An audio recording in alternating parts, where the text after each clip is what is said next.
Welcome, ladies, gents, and our non-binary friends to Spoiler Sleepover, Season 3, the Season of Suffering. Suffer along with your co-hosts Jason, Michael, and Rob as they watch and review some of the worst films to ever hit the screen. Now, enjoy the show. It'll be a real scream of a time.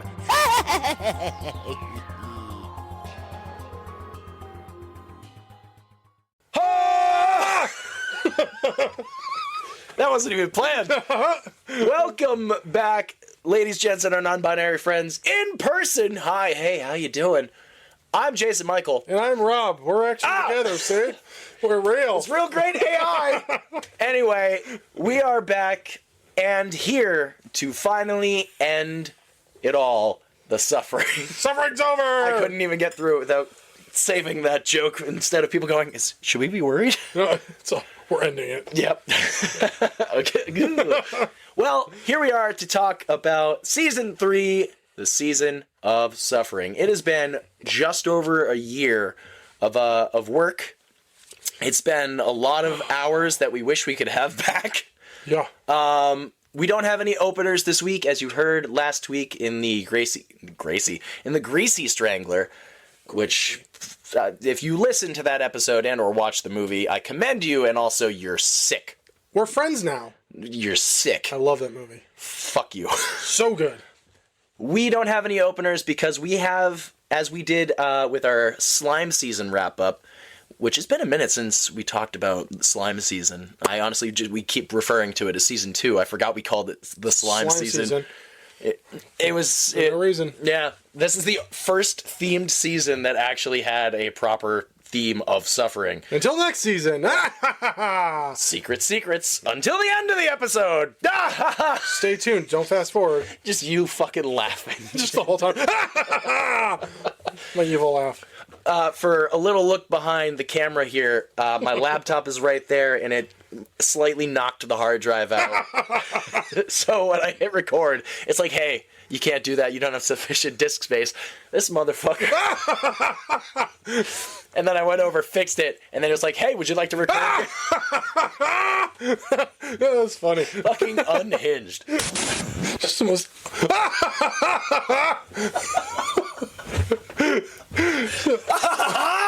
unnecessary fucking laughter at failing. Oh, good stuff. Well, is it? Great stuff. Well, we have to go back to March 2nd. We have our phones for notes of all of our suffering episodes and some not suffering from season 3. We could go back to January 26th of 2025 for the season 3 reveal and episode 40, the final episode for the slime season, where we revealed in, I think it was like 14 minutes, what the plan was going to be for season 3, and little did we know it was going to take over a year and many hours of our lives to fucking get through this bullshit. I had a good idea it was going to take a while. It was kind of the plan. Yeah, I know, but at the same point... There's a lot of suffering. Yeah. Fast forward 2 months after a break to March 2nd, 2025. I moved into a new house in that time. Yeah, it was great timing because just got back from Canada, moved, and then was in a different room. I'm currently in the basement right now. Was recording upstairs. Yeah. Yeah, with a look out into the woods. So, March 2nd, the Season of Suffering, Episode 0, basically just explaining, also, openers, the episode, but basically explaining what was going to happen during this season. And boy howdy, did we have no fucking clue. Rob, we started with 40 movies.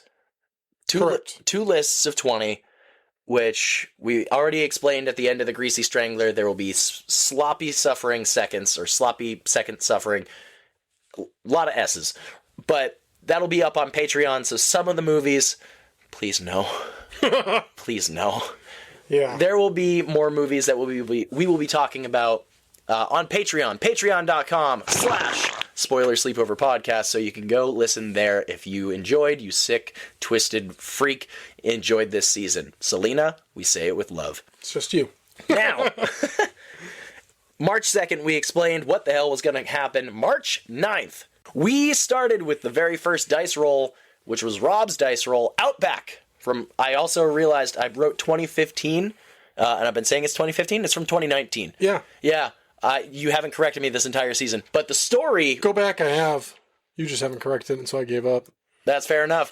It's based on real events, and that actually happened in 2015. I think that's probably what fucking threw me for a loop. But Outback from 2015. I haven't gone back.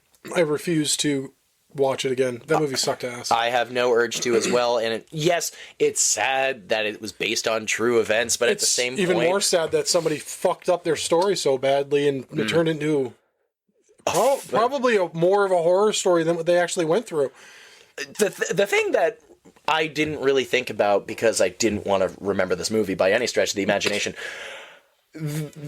They're in the Australian outback, known for having like scorpions, snakes, big fucking gangly ass spiders. The only animal we see, kind of, is a jellyfish in the ocean. Yep. And that's the only like animal that does harm. They could have had so much other shit happen with animals in this movie. Instead, they died of dehydration. Well, he did. Died of dehydration and then drinking fucking... Pee-pee. Well, yes. I drink it to pee-pee. He drink it to pee-pee. Drink it to pee-pee. But also, what was it? The fucking... Gasoline. No, it wasn't gasoline. It was like headlight fluid. Yeah. The coolant. Yes, the coolant. Thank you. In order to make more pee-pee for his wifey to drink and keep Make her it a alive. pee-pee. I drink it to pee-pee. You'll drink it to pee-pee. Now... At the end of each of these movies, some of them are going to be quicker than others, having brief talks. Would you go back and rewatch this movie is one of the things. Would you go back and rewatch this movie, or should it remain in the dungeon? Were we too harsh on it? Should this movie get a rewatch? No. No. No. No. No. I give myself a headache if I keep doing that. It's okay. I have Excedrin for that. Oh, stupendous. Hell yeah. Now, should it get released from the dungeon? No. No. It's. I don't have any urge to go back and rewatch it. It provided no horror sustenance in any way, shape, or form. Nope. It was just like, hey, this unfortunate thing happened. Let's make it a movie. And let's call it horror. Yeah. No. I mean, at that rate, you can call the Titanic horror. Yeah, but then the dude bounces off the propeller and it's a comedy. It's the I funniest. still haven't seen it. Dude, it's the funniest. I mean, I've seen that scene part. after Of course you told me about it. Just You're like, did you see this? And I was like, nope, I'm going to. It's great. Moving forward a week, next was my first dice roll, Frankenstein's Island from 1981. Rob, Yeah. you've already stated that you have watched this movie again. Yep. There is part of me that kind of wants to go back and rewatch it. You should. Really? Yeah. Oh. It has this, like, cult classic feeling about it. Thinking back, I can kind of see it. And it's, once you've seen it the first time, I feel like from the outside, we went into this going, this is already with the mindset of, like, this is most likely a bad movie. Yeah. So we already had that trajectory. It had John Carradine, though. Yeah. And it said Frankenstein. And it was stuck in our head that it was going to be bad. So we was on Tubi. We were already watching it through that lens. Uh-huh. And I was thinking back about certain scenes, and I was just like, I feel like that was actually supposed to be funny. Maybe not intentionally, but is now. So just one night, I was like, you know what? Fuck it. I'm going to rewatch this. So I did. And I had so much fun. Like, I was laughing my ass off. I was like, yeah, no, I don't think they actually, I'm not sure that they made that movie to be a serious movie in the first place. There are moments that are just too outlandish to be something that they wrote to be serious. I could see that. So I enjoyed my second watch, and to be fair, I probably will watch it again. Okay. If I'm looking for a good laugh, something I can have on in the background while I'm I was building a Gundam while I watched it the second time. You nerd. Yeah. So I was like building it and watching it, and I had to like I found myself stopping the build, like putting all the parts down and everything, and I was just like watching the movie. So yeah, I really liked it. Okay. I don't know. I also, while you were explaining this, I thought of a third thing that we can have before we talk about whether we would watch it again or should it remain in the dungeon or be set free. Do you remember the bloody legend for Outback?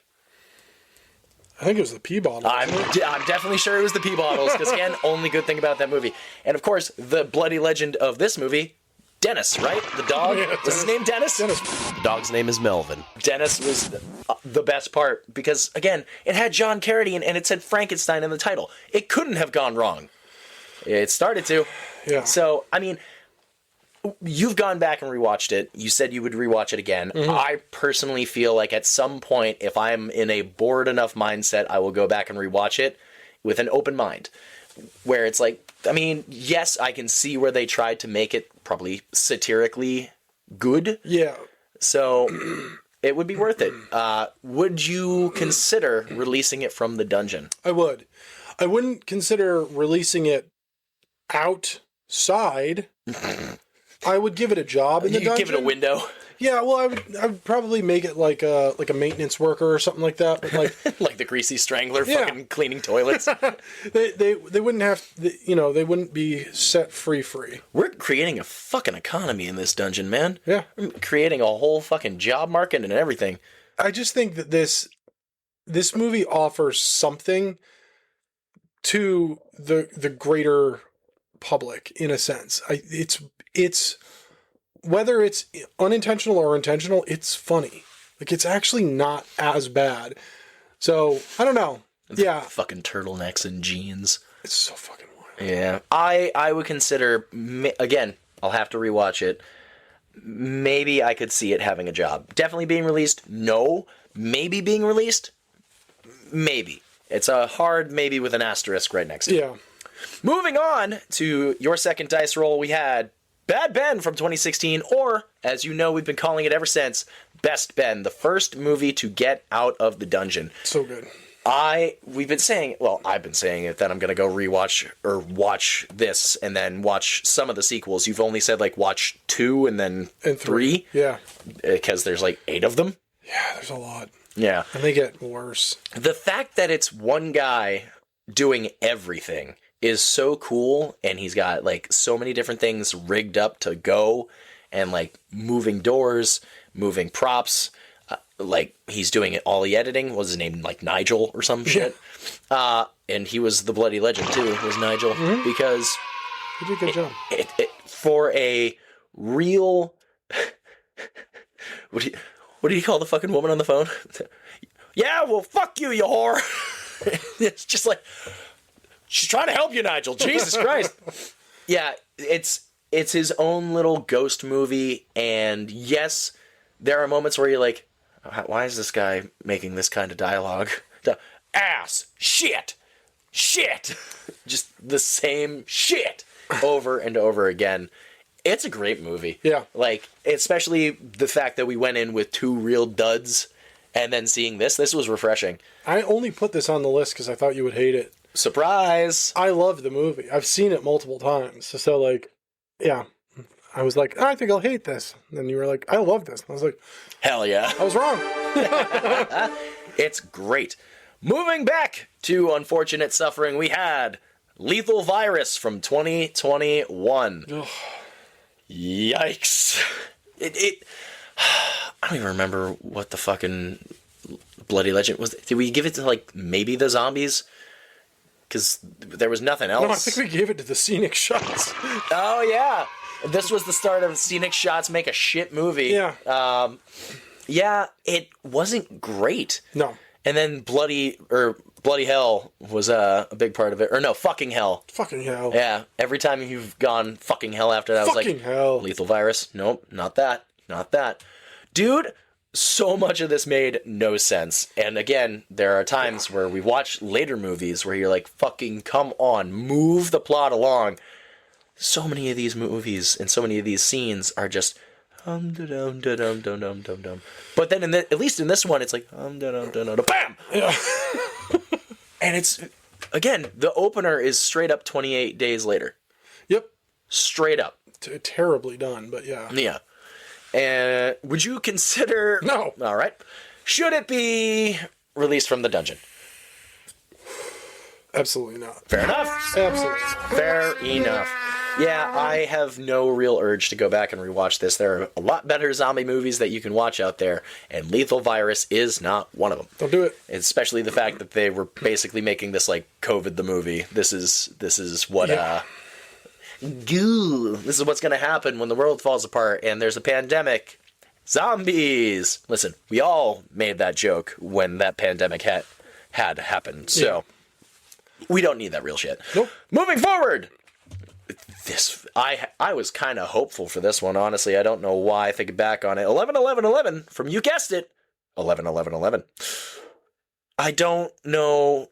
Also, bear with, you'll hear dogs playing upstairs and barking in the background because there's dogs. 11.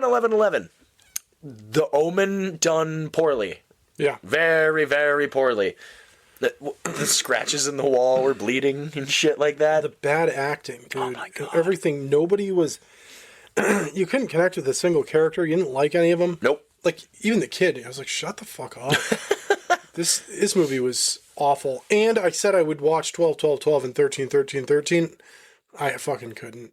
I don't blame you. I hit play on 12, and just the opening credits alone that were done in PowerPoint fucking killed Oh me. my God, I was just really? like, yeah, I was like, oh no, and I shut it off. I was like, I fucking can't do this, man. I hit the play button on 12, and then immediately hit stop on 12. I literally did. God damn. I fucking just can't.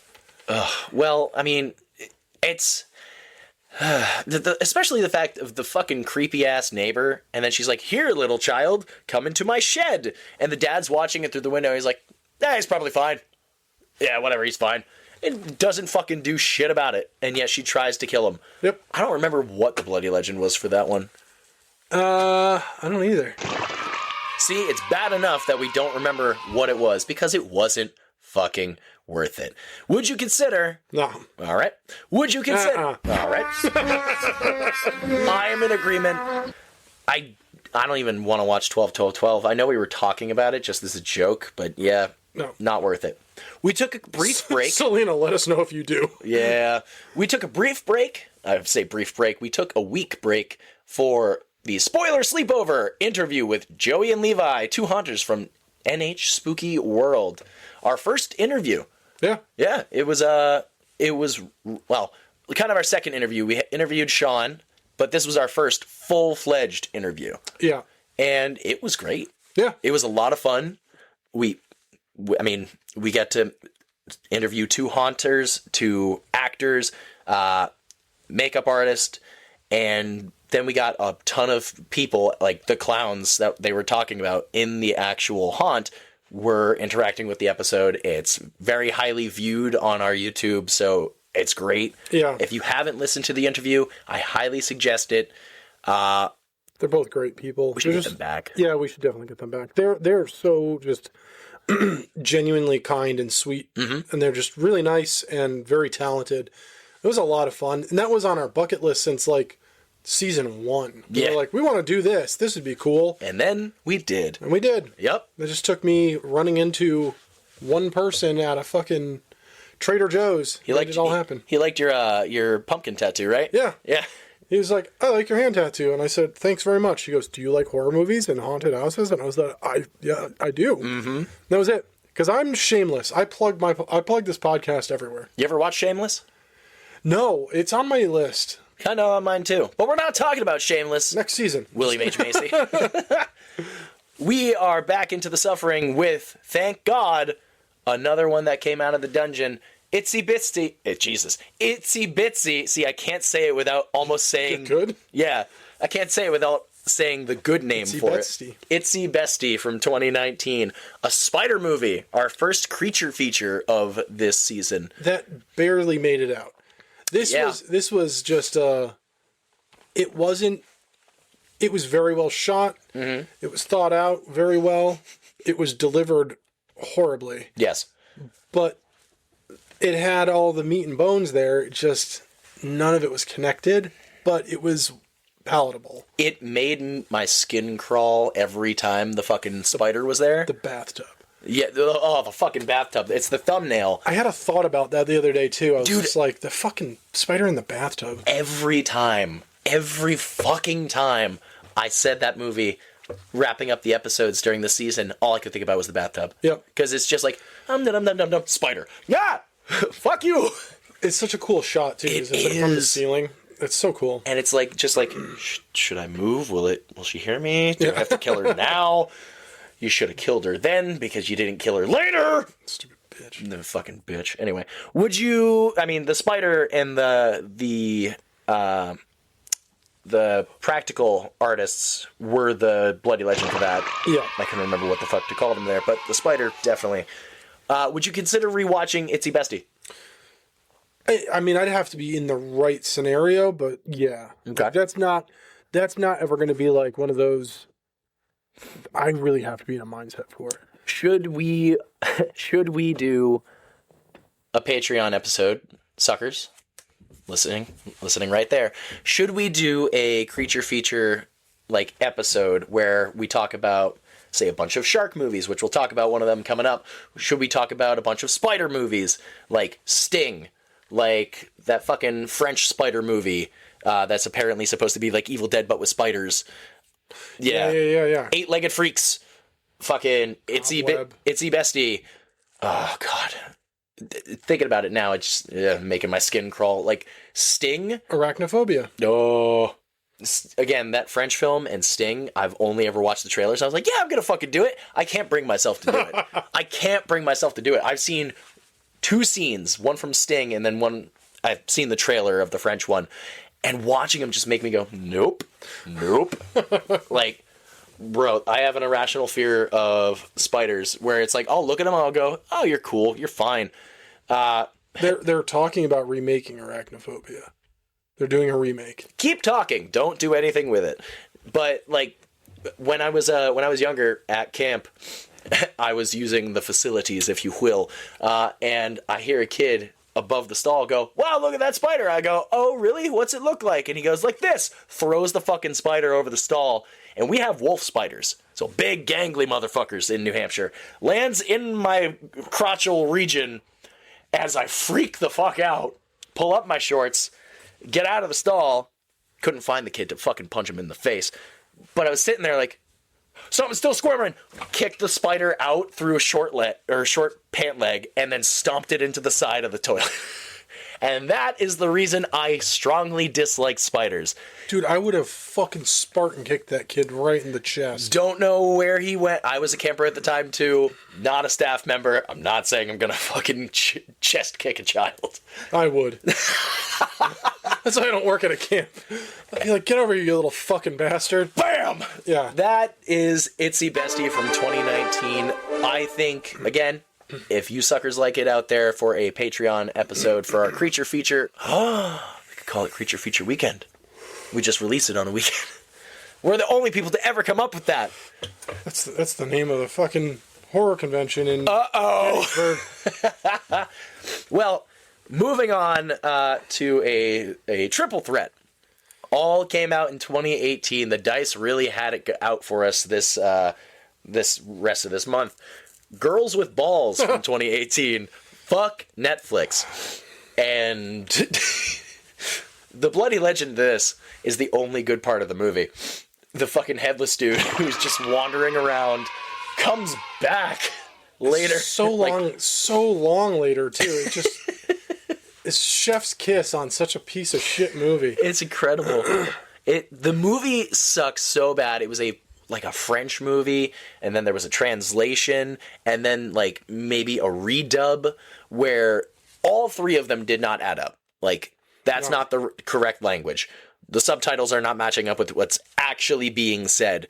It was a fucking dumpster fire from the get-go, and it ended like, okay, cool. Yeah, just having like it gives you The Hills Have Eyes at first, and you're like, okay, yeah, it's been done 1,500 times. And they're like, just kidding, it's a cannibal cult. And you're like, what the fuck is happening? Makes no sense. They couldn't pick a lane. No. They start with a folk singer on top of the bus. Like, nothing about this movie fucking made any sense. Again, the subtitles not matching up with what is being said. My roommates watch Netflix and a lot of their stuff with subtitles, so I just kept it on because like I couldn't be fucking bothered. And then I was like hearing him sing things and then just watching. It's like they're all gonna die. Shit's gonna go wrong. They're all gonna die. I was like, okay, pretty much. Yep. Bloody Legend. Yep. Headless Dude. Would you consider rewatching? No. Would you think it needs to be out of it? No. So far, we're pretty stuck to our guns in this season. Next, I think I've gone back on this one. The Snarling from 2018, a British werewolf movie, a horror comedy, if you will. And then we don't see a fucking werewolf until the last 5 minutes, and he's done in by a fucking jacket potato. Yeah. Honestly, fucking funny. But, like, where was the wolf? Werewolf. Yeah, I know. Yeah, it was terrible. I think this was our first, like, tiebreaker where Selena came in. Yep. And unfortunately, it did not go my original. It did not go my way, so that was the first tiebreaker that wound up going into the dungeon. What was the bloody legend of this one? I think it was the jacket potato. Probably. Yeah, the silver bullet. So dumb. Fucking, they're all clueless. There's not a good like character in this entire movie because they're all. Well, I mean. The pub owner and one of the friends, and they're like, are you fucking stupid? What is happening right now? But then there's the main quote-unquote character who's just completely oblivious to everything that's happening. Like, there's an arm, or there was a hand, and they're like, oh my god, my glass is empty. Oh my god, the keg's kicked. Yeah, it's like, okay, cool, man, thanks. No bueno. Would you consider rewatching it? Absolutely not. Should it be released from the dungeon? Fucking no. I think I'll rewatch it. But I think, honestly, I know I've talked about it. I think my feelings might go opposite of what I originally was feeling. It's awful. I mean, there's worse shit on this list. True that. And this is still, I think this is, out of the movies on this list, this is one of those that I wish I could get my time back. There's a lot of them. This is one of them? Yeah. How long is this list? Awful. Let's see. 18 movies. Nope, 16 movies. Yeah. Well, actually for you, it would probably be like 15, because there's one coming up from 2020 that you enjoyed that I was like, you're fucking wrong. Moving on to the hat trick, if you will, Six-Headed Shark Attack from 2018. Such a good movie. No, it's not. So much fun. It's sci-fi bullshit. It's so good. Dude, the floating lab was horse shit. It's so good. The floating lab, it's a raft with some tarps and a table. I loved it. It was so good. Oh my god. I have rewatched this, by the way.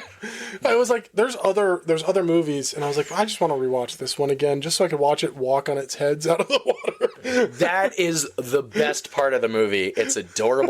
It again, if there is a six-headed shark plush, it should be when it comes out of the water and starts walking like that. Or at least have like posable heads. Exactly. Yeah, so you can just have it laying down or have it like. It's so cute. I want to cuddle it. It's so fucking awesome. This movie rocked. This movie sucked. I watched it with my better half, and she was like disconnected the entire time. But the main guy who looked like Frank Grillo to me. Yeah. She kept saying, reminded her of Buck from Ice Age, Age of Extinction. The, like, eye-patched weasel. Oh, yeah. And I could see it. Honestly, I could see it. There's part of me that wants to go back and rewatch it for shits and gigs. Do it. I don't think I'm going to change my mind. No. The Bloody Legend was definitely the six-headed shark because, specifically when it was out walking around, because it's adorable. Yeah. It's fucking cute, dude. It's like a big, deadly-ass puppy that belongs in the water. It's a real shame what I just looked at for episode 10. Yep, episode 10, and the start of our summerly break. we had Birdemic from 2010. What a piece of shit. That was my stomach saying, no! No, not again. Abso-fucking-lutely not. Nope. I do kind of want to rewatch it, though, just for I can see why it's a cult classic, but I don't see why anybody says this is good. There are some shit movies that are regarded as cult classics, Plan 9 from Outer Space, that are great. Great. Shut up. No, I've decided to stop talking shit about that movie because you love it so much. You're goddamn right, but Birdemic is not one of those movies. No, I will never rewatch. That was my second time watching that movie, and I hated every second of it. If I'm going to watch anything with the name Birdemic on it intentionally, it's the musical. I want to watch the musical because I'm just curious how they deliver it. Like, is it people dressed as birds, or are there people like puppeting birds? Dude, I fucking hope it's that. Puppeting birds? Yes, but it's like people in like the black sweatsuits like coming onto the stage like this. Yep. And they're just really rigid birds. They don't even move. They're exactly. just cardboard cutouts. Oh, that'd be so good. I mean, when you get the like fucking GIF PNG on the screen of all those birds, that's not even the worst part about this movie. No, everything's about honestly, that's fine. The dive bombing exploding birds is fucking hilarious. The worst part for me of this movie is the fact that acting. They've been being attacked this entire time, running away, and then damn near the end of the movie, they're like, let's have a picnic on the beach. You're like, oh my god, in the wide open where the birds are. So dumb. You ever been to a beach? There's birds everywhere. There's fucking seagulls that are gonna steal your chips, goddammit. And they try to explain it away. Oh my god, yeah. Ridiculous. The fucking, the scientists who just like, happen to be there. hello, I'm a scientist. Yeah, what are you guys doing here? It's fucking so stupid. I don't even remember what the bloody legend was for it. Honestly, it probably was the exploding birds. I don't think it was that. There was something else, but yeah, it was terrible. It wasn't good enough to remember. Would you consider rewatching it? Shits and gigs? No. Maybe. Would you consider releasing it from the dungeon? Hell to the fucking No. Well, as we stated, that was episode 10. Before we get into the rest of the suffering, we took a break and introduced a brand new segment to your lovely, lovely listening ears each season, Werewolves of Summer. Woo! Hell yeah. Woo! I was waiting for that. We started because at this rate, we talked about Wolfman in season 2, our slime season, and our favorites, and Wolf Spaceman from 2020. Sorry, Wolf Spaceman from 2025. We talked about how we were wrong, and this we were trying. I was trying to get us to talk about this movie because I really wanted to talk about it, and this is how Werewolves of Summer came to be. Which, if you also know, Gore Clown, our sponsor, has a wonderful Werewolves of Summer shirt where you see these lovely two mugs looking like some werewolves. So definitely get your Werewolves of Summer shirt from our sponsor, Gore Clown Shop. More on that later. Wolfman 2025. There is no dungeon in Werewolves of Summer. I still really enjoy this. I can understand people's gripes with it. I love it. Which one? Wolfman. Wolf Spaceman. Oh yeah, no, this movie's great. Did you tune out there? A little bit. Yeah, no, I love the movie. I've had a few discussions with people, like non-horror fans who saw this movie because they heard it wasn't like a horror movie. I don't know who the fuck told them that. But, You're wrong. And then people who genuinely like love horror, like we do, and it's, I think, easily one of the more divisive recent movies to have come out. I stand by the fact that this new universe they're targeting each movie to be about something. So like domestic abuse is Invisible Man, and then this one is a father struggling with fatherhood and past trauma. Like his dad was abusive to him, and abusive to an extent. It was more of he was trying trying not to the sins of the father fall back into habits that were shown to you. Yep. And I mean, I can relate, man. This shit's tough. I think it was either overlooked or not obviously isn't going to hit home with everybody. Mm-hmm. I mean, domestic abuse is known. People who have not been hurt like that can still feel for somebody. But somebody who's not parented a day in their life, they're not going to relate with a movie that's based around anything like that. Yeah. I mean, a mother can watch the movie and still feel that feeling because it's not just solely because of a father, you know. It's also bad habits, man. Yeah, it's also the dad, Blake, was the favorite of the child, and kind of the relationship was on the ropes, and mom was, you could tell at certain points in the movie where mom was trying to do the same stuff dad was, and the daughter was like, absolutely not. Like, when he's tickling her in the truck, and then mom goes to do it, and she's like, Mom, stop. Mom, stop. I'm serious. Stop. And then when eventually they leave Blake outside because he's like, he goes to distract the wolf, and she's like, you fucking left him. She's like, what? And it's like, no, you left him out there. He's in trouble. And it's like, no, I swear I didn't. It's, I know we talked about it with Jordan when we talked about what we're looking forward to in The Mummy.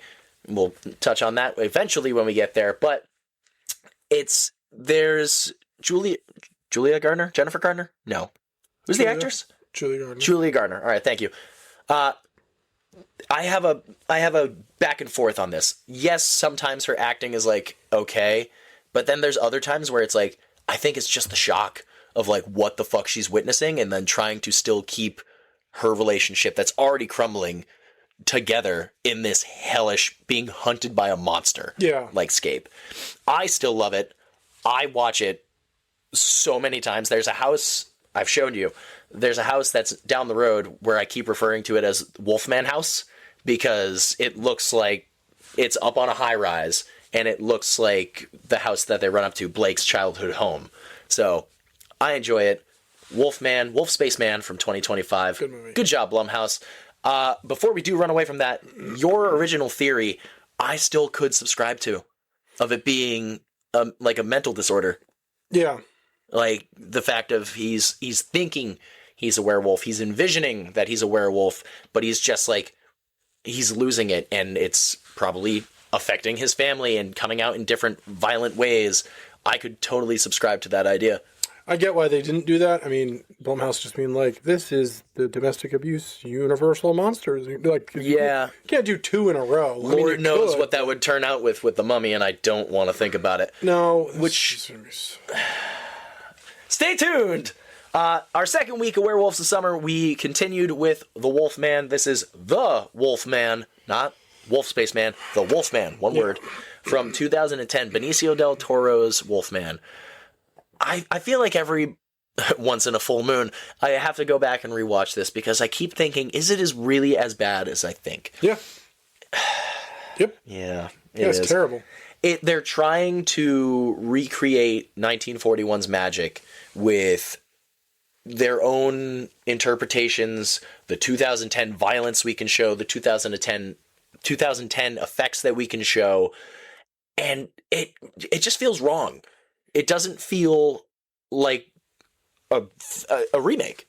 It feels like it's its own thing with sprinklings of, hey, you remember this? Hey, you remember that? Yeah. The cane fucking sucks, which, hang on. You cannot, and I defy you, it fell. I defy you to tell me that the cane in Wolfman from 2010 is even remotely fucking as cool as the 1941 cane. Like, look at that shit. Look at that shit. Yeah. It's fucking badass. And the new one is just like, it's like a little like wolf head that's up here, and there's not much wolf to it. This is cool. It's got the star. It's got the full-blown... It's not my favorite Wolfman, and it never will be. Nope. I, again, occasionally feel like I need to go back and rewatch it, because, some of the violence is cool, but when I think of Wolfman from 41... I don't really think of the violence, I think of the monster. I think of the Wolfman, I think of the internal battle and the struggle, and this is just like, again, sins of the father. We find out that Sir Anthony Hopkins, which, god damn it, Claude Rains outacts this man, and which is such a shame because Anthony Hopkins is great, but Claude Rains did a better John Talbot than Anthony Hopkins. And then, I know, Jordan and JB, you love the all-out werewolf fight. Why? It's so dumb to me, really. And it's like, you're heir to my kingdom, Lawrence. Like, what's the fucking point? And then he probably smelled horrible in that house. Not only the fact it was burning down, but then Anthony Hopkins as a werewolf gets kicked into the fireplace. All that burnt hair. Stanky. Well, we move on from the Wolfman movies to Werewolves from 2024. The Frank Grillo, there he is, back again. The Frank Grillo werewolf movie where there's... what do we give the Bloody Legend to? We gave it to Blake in Wolfman. We gave it to... I think we did give it to Benicio del Toro in 2010. Possible. It's probably the only good thing, because, like, he does a real good job of occasionally looking like Lon Chaney Jr. And the sadness that his face has. But, yeah. But in this one, we gave it to the punk wolf, which was the funniest and best fucking wolf. But it was like The Purge with werewolves. Because there's the supermoon that turns people into werewolves. Yeah. And they get better at the end of it, as we find out through Frank Grillo's fucking shiny, rippling, sweaty muscles at the end of the movie. Hacha, hacha. It's like, yes, the sunlight. Holy shit! And it's the lower angle shot where he's like, yes. Now, just future Jason, just edit just us with the poorly cropped muscles over our shoulders. Yeah, with like the white background. Yeah. It was an okay movie, but I can completely agree with the fact of it tried to do what Dog Soldiers did. Which, funnily enough, the gigantic werewolves in this, you go 1 week later to Dog Soldiers from 2002. Fucking awesome. What a fucking movie this was. Best werewolf movie ever. It was... Dude, could they run out of ammo? I don't know if they could. I don't fucking know. So many explosions, so many bullets. Yeah. Oh my fucking god. It is my favorite werewolf movie of all time. Like, I just, everything about it from start to finish is unbelievable. So I have a gym at my job, and I have a job at my gym. There's a fucking horror TV channel. I don't have cable TV, but they have it in the gym. And so when I work out, I put on a horror movie while I'm working out, and I just put on whatever the fuck's on. And Dog Soldiers is on there repeatedly, and it's censored. And I mean, you bitch, fully censored. So when the cow corpse drops, it's a blur. Like, you don't see anything. And the best part, it takes up the whole fucking screen. The best part is when the cow falls and one of the dudes gets splattered, like just drenched in blood. Yep. He's censored as well. Not surprised. It's so good. So watching it while I'm working out, I'm like, what the fuck is happening? I know the movie like the back of my hand. So when'd that get there? Yeah. So shout out to my buddy Josh out in Cali. He sent me the Blu-ray 4K special edition anniversary. And yeah, it's awesome. Hell yeah. He had an extra, and he was like, I'm going to give this away. And I was like, I had my copy stolen. He goes, this is yours. And I was like, thank you. I love you. I gave him a sad story, and he went, pity. Well, that wrapped up Werewolves of Summer. We had our retrospective of what we had so far, basically being like, hey, real, because we took a break. That was June 22nd, where our Season of Suffering retrospective so far came out. And then came back just over a month later. Rob came back, because I was still in the woods. Movie Music Month with Middleman Mike. And guess what, y'all? What's up? That is also a returning segment. So, for Season 4, get ready. Jason Michael's gone. Again. We will be doing Movie Music Month with Middleman Mike again. Mike has said he'd come back. I asked him, I said, hey, would you consider? And he goes, yeah, I want to. I thought we were doing that. And I was like, hell yeah. Fair enough, man. All right. So, yeah, we're going to be doing it again in Season 4. And this is going to be more of like, Mike's not a huge horror fan. Like, I mean, he's not, he doesn't watch a lot of horror. He's not opposed to it, but he just hasn't really gone out. He has rewatched Sinners an obscene amount of times. I mean, do you blame him? So have I. So Exactly. But yeah, so I've just in one season alone, we have 3 new segments, which we'll talk about one later. We got to update this shirt then. We got to put a Werewolves of Summer tape on here. Yeah, we'll do a new one. Yeah, we got to do a Werewolves of Summer. We got to get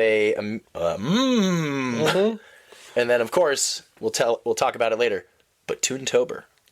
We also have to have February with Friends and then Winter Horrorland. Yeah. Well, the first one, 2018's Halloween. Fucking yeah. Oh. So we just focused on the music for these. That was the main thing. Mike being the lead singer of Middleman, based out of New Hampshire here. I wanted to have him go into a bunch of movies he's never seen before that have iconic music. I figured you were waiting for it as soon as I started doing that. And just really focus on the music and how it changes the feel or follows the action, whatever's happening on screen.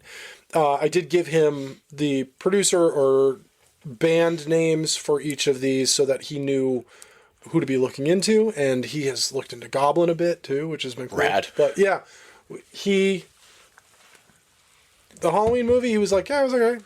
The music was fucking fantastic. The music is awesome. Yeah, that's why I picked it. And I also figured it's a safe zone. That's fair. We've talked so much Halloween. I said this will be an easy one. This will be an easy click and listen to. So, and then we jumped into 2015's Green Room. Love that movie. The most downloaded of those episodes. Really? Oh yeah. Yeah, that one's because it's not talked about enough. Like I still want to do an entire episode, you and I, on this movie somehow. But Green Room is technically not a horror movie, but really is. It's one of those really strange ones where it depends on who you talk to. Okay. Some people are going to say, yes, this is 100% a horror movie. There are other people are going to be wrong. Yeah, other people are going to be, well, no, because I can see it from both points of view. Okay. I completely agree with the people who say it's not a horror movie. I'm like, yeah, you're right. You're also not right. Like, nobody's right about this one. It toes the line very well. But goddamn is the music good. If you like punk and you like black metal, this is an amazing fucking soundtrack from start to fucking finish. All of the band members in the movie, the actors that play band members in the movies, actually learn their instruments, which is even fucking cooler. Not wrong. Although one of them already knew their instrument, so they had a leg up on everybody. I can pretend like I know how to play guitar by doing this. And this has the greatest actor of all time, Sir Patrick Stewart, is in it. Nicolas and Cage. he's the other one, yeah. But this would not be a good movie if Nicolas Cage was in it. No? No, God. No. This movie's so fucking serious. Like there's no room for anyone going full Cage. Mommy! Yeah. So yeah, I love this movie. I had forgotten the intense violence that exists in the movie because the subject matter is so intense itself that the gore I just forgot about. And I was rewatching it and I was like, I texted Mike and I was like, dude, I'm so sorry. And he goes, I already finished it, you asshole. And I'm like, yeah, I forgot. I'm sorry. Oh, that's great. We move on to 1983's Videodrome. Yep, I scarred him. You son of a bitch. Straight up, you can hear it. I believe that episode starts with him saying, first things first, Rob, fuck you. I scarred him for life. I love when episodes start off with a cuss at each other. Yeah, well, so I love body horror. Like, body horror is my cream. Oh, God, I fucking love that shit so much. It's my bread and butter. I love. Finish that sentence, please, you cream. Ugh. I love body horror and found footage. I just love them. So, if nobody's heard of or seen a body horror movie before, I have like 5 movies I can suggest you. And this was, to me, Videodrome is the tamest one I can suggest. And I was like, well, don't watch John Carpenter's The Thing then. You'll be fucking literally scarred for life. But at the same point, please go watch John Carpenter's The Thing. That fucking movie rips. I'm wearing the shirt. I have a fucking half sleeve of this shit. It's my favorite movie. Mm-hmm. Yeah. He loved the music. He completely understood why I chose this. And, like, it's wild to hear the the comparison in like the music sometimes plays against what's currently happening on screen, and it's just gorgeous. It's a fucking perfect movie. I fucking love Videodrome. God damn it. Hell yeah. Cronenberg's the shit. Well, then we ended movie music month. I knew I was going to say it wrong. With Middleman Mike with a double feature of 1977's Suspiria and 1979's Zombie. And that is because Gremlin did the soundtrack for both. Goblin? Goblin. Sorry, I said Gremlin, didn't I? Goblin. That was a fucking brain fart. That's going to be next year's Winter Horrorland right there. Goblin. And Goblin's just fucking great, man. I mean, if you really want the history of Goblin, listen to that episode. I give you like a full fucking breakdown of like, they weren't called Goblin at first. They were called Gremlin. No, they weren't called Gremlin either. And Goblin wasn't even, they didn't even pick the name. They were given it. They were forced into that name. This is wild, but they are great. You look at any of that generation of the Italian and French horror movies, it's Goblin's pretty much attached. Like they are woven in between all of that stuff. It's so good. Argento just really enjoyed what they could do, and that the fact that they worked with him on all that stuff. Like Suspiria, the fact that anytime any of that music was being played, he was playing it over loudspeakers while he was filming those shots. So they didn't record any sound. Oh. So he wanted the actor and actors to be like involved and engrossed in the music that was happening and actually react to what was currently happening.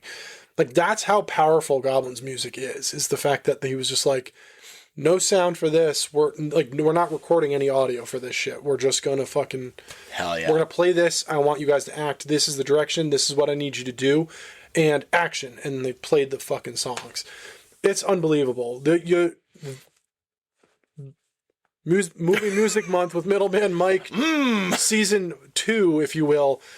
We are going to be hearing more, I'm sure. We're probably going to dive in and do another Goblin episode just because there's so much more to talk about. Because they do change their sound up, and it's really good. Hell yeah. Well, that ends Movie Music Month with Middleman Mike. I said it without even looking at it. Did you catch that? Good job. Thanks, man. Proud of you. Well, then we took about a week break because then we're back, suckers. But before we're back, here's a word from our sponsor. Spoiler Sleepover is sponsored by Gore Clown Shop. Do you love all things horror? Books? Movies? Podcasts? Of course you do. Well, come on down to goreclown.com. Original artwork by an indie horror fan for indie horror fans. Use code SLEEPOVER at checkout to save 15% on your whole purchase. Oh, and did we mention? Gore Clown is the only place to get official Spoiler Sleepover merch. So don't forget to use Sleepover to save 15%. Stay indie, suckers! Did you enjoy that mid-episode break? Because goddamn, it was kind of like our mid-season break. Yeah! Kinda. Rob's cold. It's chilly in here, man. It's a tidbit nipply, is it? Well, as I said before, Season 3B, we're back. Looking forward to what we were going to talk about. But instead, we decided to push off the suffering for 2 more months. Because we had a lot of stuff we wanted to talk about, and then a brand new segment. I'm just going to get into it.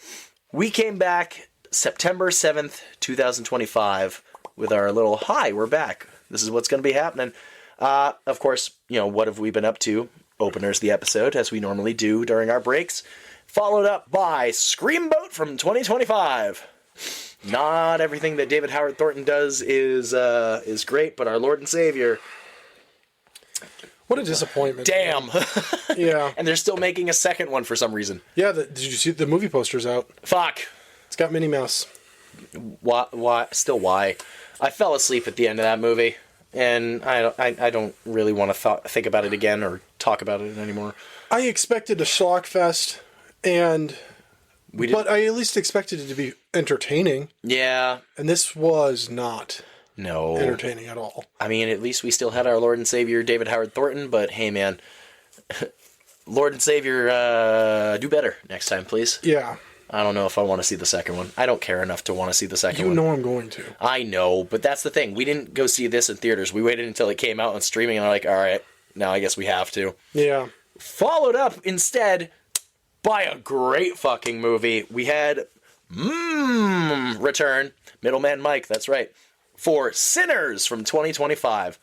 Not only to discuss the movie as itself, but also the music with it, and goddamn, is that just all around a great movie. It won multiple awards. Yeah, it did. Multiple. It's fucking about goddamn time. Like, I'm just... There's a whole episode. You can listen to it. I'll just say it's a perfect movie, and if for some reason you still have not seen it, what are you doing? Watch Sinners. Pause the episode. Watch Sinners. Dude, seriously, this movie is perfection. Like, it is so unbelievably good. It's not just the best movie that I saw in 2025. It's the best movie I'd seen in like 15 years. That's fair. Like, there isn't a thing about it that I can complain about. Like, from start to finish, that movie is so fucking good. I rarely get this excited about like big studio films, especially ones like this shit got entered and won. Like, horror is starting to make enough of an impact. It's made an impact, but it's finally being fucking noticed. I know he's getting happy about this, but I'm scared at the same point. It's nice to see that horror movies are getting the recognition they fucking deserve. And the fact that this is the one that we got focused on, well deserved. Fucking perfect. 100%. Again, if you have not watched Sinners, you're wrong. Go watch it right now. We ended the month of September with a recording from the summer with Tahoe Joe 3 talk with Dylan Brown. Every time I say 3 now, it turns into the Crypt Sleeper. Just pops out every now and then. And I had my wonderful stand-in surprise co-host of Seamus Belial. That was...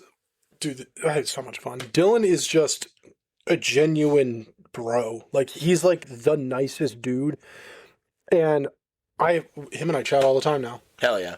I did one thing with him, and then we've done video calls and like hung out and shit. Like, Dylan he's an artiste at his finest, man. Like, the Tahoe Joe trilogy is fantastic. He's cutting it. He's done. He's only doing 3, and he's done with that. I mean, all of his work, man. I've seen everything he's done. It's just fucking fantastic. And his next project, I'm super excited about. Ooh. He'll be back on to talk about that one because there's some real special shit going on behind the scenes on that one too. So. Hell yeah. Well, we ended September, and of course, as we were saying before, fuck, I did it again. Regardless, our brand new segment month of Toontober, baby. Yeah, buddy. Talking about a little trip down memory lane with 2 episodes per episode. 1 episode of Courage the Cowardly Dog, 1 episode of Scooby-Doo, Where Are You? Starting off the Toontober debut with Freaky Fred, and then Bedlam in the Big Top. Naughty. Fucking sick. I love it, man. I mean, I say just list off all the episodes, all 4 Fair enough. of them, because they're just fucking great. Yep, so episode 1 again, Freaky Fred, and then Scooby-Doo, Where Are You? Bedlam in the Big Top, followed by our second episode, The House of Discontent, and then Hassle in the Castle. Our third episode, King Ramses' Curse and the Spooky Space Kook, and, oh yeah, that's right, I forgot about this one. Our second to last episode of Toontober, The Haunting World of El Super Beasto. Yeah. And then, of course, the episode that dropped on Halloween Day, Toontober. It's The Great Pumpkin, Charlie Brown. What a great movie. It is. Nobody saw that coming. Yeah. Well, stay tuned because Toontober will be returning. Toontober 2! Yep. For season 4, and we're going to have a third host. We're going to have a Scooby-Doo expert joining us for each episode. And she swears this is her bread and butter. She's seen everything multiple times. And everything meaning all of the new iterations, except for Velma. I was going to say, you poor soul. She watched it and hated it. But so Understandable. Yeah, we're going to have... You'll have to wait to find out who she is, but she knows her shit, and it'll be really fun to have somebody come on to talk Now Scooby-Doo. I'm worried. Yeah. She's good peeps. Hell yeah. If you had to choose one of those three Scooby-Doo / Courage episodes to say is your absolute top tier favorite, which would it be? Ramsey's Curse. Ramsey's Curse? Yeah, it was funny because that was not my favorite episode when it was out, like when it was new. Return the slab. Going back and rewatching it, I've gone back and rewatched just that episode. After we recorded that, I was like, I want to watch Ramsey's Curse again. Thank you, Internet Archive. I fucking love it. It's streaming on something now. Oh, cool. All of it's streaming on something now. I forget. Not on Max. No, but yeah. No, I loved it. What about you? I mean, we all know it's Hassle in the Castle, but it's definitely the House of Discontent. Yeah. That fucking floating head still haunts me to this day. And it's... Buildings, the episode. Yeah, seriously. Houses and castles. Hell yeah. I will say, though, very recently, I've been at work and setting up something for one of my programs, and then just every now and then, I'll catch myself going, the man in gauze, King Ramsey! It's like just out of nowhere. It's like a fucking tick. Just pops up. It's like, all right, cool. I guess we're singing Courage the Cowardly Dog. You got to do one of those videos for your vocal stims. Yeah. Dude, unrelated. I opened a can of Monster the other day, and at work, we recently had somebody come in and do the internet to try and fix it. Mm-hmm. We wound up taking the entirety of the downstairs out and then unplugged something and never replugged it back in, so my internet was not working, so working was fucking impossible. Glad they got paid for that. Yep. But I opened a can of Monster, and I was trying to reload something. I was like, that's not reloading, and I pressed down on the tab, and it made a click sound. So I just sat there, and I was like... And then found out the tab does this. So I've literally been sitting here doing this for like the past 3 minutes. Because I couldn't fucking do anything else. It was like 5 minutes of my life just sitting there going, how fast can I make this tick happen? Anyway, we come back to, not technically the Season of Suffering, but yes, the Season of Suffering, because unfortunately we lost in...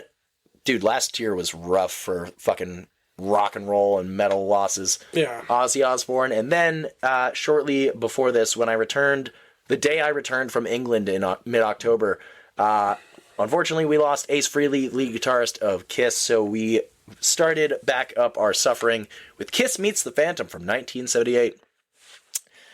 A real schlock fest. Yeah, not great. No, not great, but not horrible. Fun fact, those albino werewolves, as you can tell by my hat from Fright Kingdom, we went to go there that very night after watching the movie and then recording that episode, and then we saw the fucking albino werewolf masks in like that museum section. It was really cool. We're like, awesome. We also saw the Don Post Tor Johnson, which is hanging up right behind me next to Corey Taylor's The End So Far mask, which I fucking love that mask, and Art the Clown, signed by our Lord and Savior David Howard Thornton as well. I was there for that as well. Yeah, you were. There's a picture of it on our Instagram, which will be right here. And now it's gone. It's not a great movie. Kiss can't really act. Speaking of act, that was pretty much supposed to be Ace's lines the entire time, was just him going, act! Act! And he was also completely obliterated the entire movie. But... Our bloody legend was Ace Frehley. I would watch it again. I wouldn't. No? No. Oh, okay. No, it was a one and done for me. One and done. I mean, that's probably why Kiss Meets the Phantom is the first and only guard of our dungeon. Because it wasn't good enough to leave, and it wasn't good enough to be punished to eternal damnation. No, I had fun with it, but I won't watch it again. Oh my god, it was so fun. I love the fucking... yeah, they're all by the pool. What? And they're all just in lifeguard chairs and robes. Fully dressed. Yep. Giant boots on and all. Oh, it's Gene. Oh, okay. Fucking weird. What a weird movie. Fucking Peter Criss swinging from the chandelier. Ah! What an odd movie. It is, but it's so fucking fun. They had the Wolfman, they had Frankenstein, they had Dracula in that too. They had the Mummy. Yeah. Oh my god. Well, we continued our suffering with Alien Convergence from 2017. Yeah, thinking back on this movie, it wasn't great. I know I was kind of like, kind of like I was with the snarling. Not the worst thing that we've talked about, not the worst thing to come. It's up there, though. It's up there. That was really bad. Alien Convergence was not great. Reutilizing dragons from a different movie. It was so fucking funny. They weren't even aliens. They were dragons. They looked like the fucking Gozer dog from Ghostbusters. They already existed for another movie the same writer had done. Was The Bloody Legend the other movie? I don't remember. It might have been. Would make sense. Would you go back and rewatch it? No. Would you change the fact that it's in the dungeon? Absolutely not. Damn, I was really hoping for some, like, deep content of, you know what? This movie deserves a second chance. Nah, we were pretty on par with our ratings. Oh, it was terrible. Well, this is where we're about to get divisive. Remember that weird movie from 2020? Don't Speak! You're wrong. You're fucking wrong, and you know it. See? He might. Rob was in favor of this movie, as I was in favor of Alien Convergence, and then we swapped opposite weeks. Dude, it's such a slow fucking movie that goes nowhere. I kind of liked it, though. I know you kind of liked it. And again, it was rough because we had Alien Convergence and Don't Speak were both tiebreakers from Selena. Yeah. And both of them wound up in the dungeon. Yeah, I mean, I still stand by. I think I got to give Don't Speak another shot. I think just watch it again to see. Maybe it'll change my mind.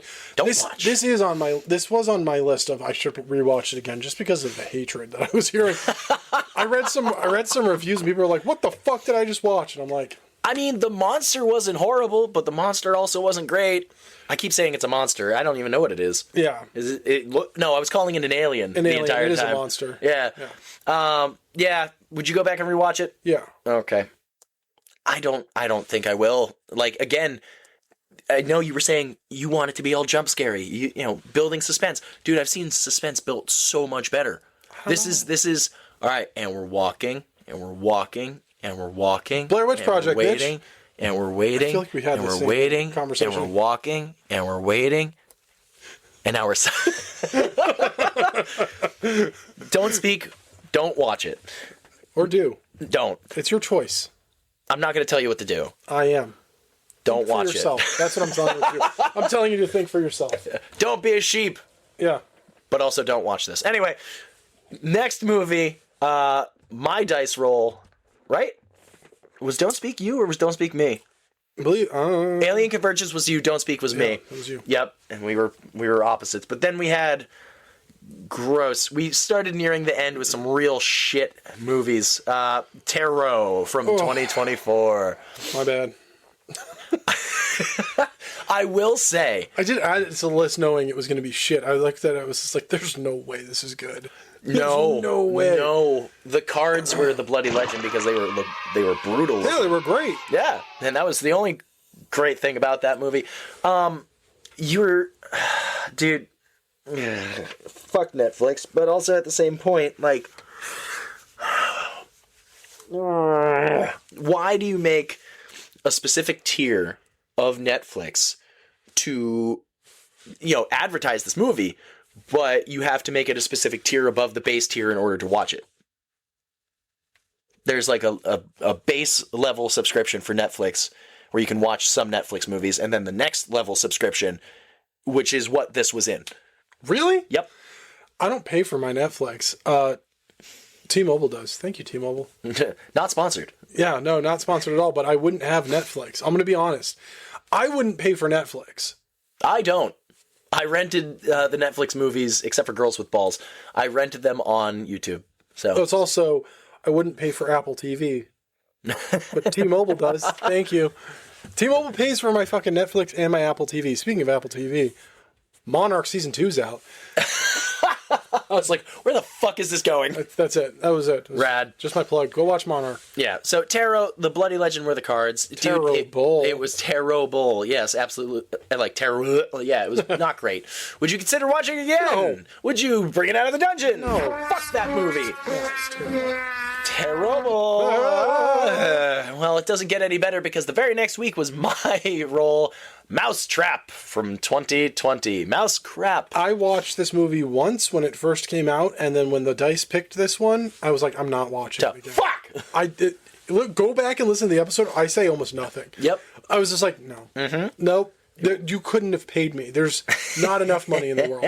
That movie is fucking god-awful. Bro, it was not great. And it goes nowhere. It literally goes nowhere. It just dead stops. There's 2 more coming. No. It's not great. It's not good. I think the Bloody Legend was the Frankenstein poster on the wall in his weird home theater. Yep. His work home theater. That's fucking hilarious that the movie was so bad that it was a movie poster for an entirely different movie. Yeah. We have a few of those. That's so bad. Like, coming up into our 3rd rendition of our Winter Horror Land, because Yay! we really didn't want to suffer. We kept taking breaks and doing different things. It really just, from September on, was, all right, bunch of random bullshit we've been watching, and Sinners, and then Tahoe Joe, and then Toontober, bit of suffering, Winter Horrorland, bit of suffering, February with Friends. We really didn't want to continue watching things, but we had to end it eventually, and so we did. We continued our Winter Horrorland, starting with The Wolf of Snow Hollow from 2020. Yeah. Nope. Yeah. Nope. Yeah. No. The dude's a dick. Yeah. The wolf is not a wolf, but instead some taxidermist that... Stand straight up for me. That dude unfolds like a fucking anaconda. This shit was wild. I was just like, oh, he's tall. And I was like, God damn. He's still going. Oh, shit. He broke through the ceiling. And I'm 6'5", and that dude stood up, and I was like, ha! Wow. All right. I'm pretty sure the Bloody Legend was that guy and that wolf. The wolf costume was pretty cool. Yeah. The movie sucked ass. Yeah. I mean, I was rooting for it when I originally watched it, and then thinking about it, it was like, ooh. Yeah. Ooh. Not good. I love when I have mid-episode fucking turnarounds where it's like, yeah, man, ooh, on second thought, fuck this shit. Yeah. All right. However, next movie, what a beautiful fucking movie. Let It Snow from 2020. Late tits now. Dude, I can't wait to watch this movie again. Yeah, seriously. It's so good. It's so eerie. The desolation. Again, the feeling of like great scenery and beautiful like overhead nature shots. Yeah. Yeah, just the whole movie. The tension build. I still think about that upside down panning backwards camera shot. And it's like, all right, and now turn. Where the fuck are we? The mountain. Yeah. It's great. This is a fucking great movie. Oh yeah, the killer's great. Really? The actress is great.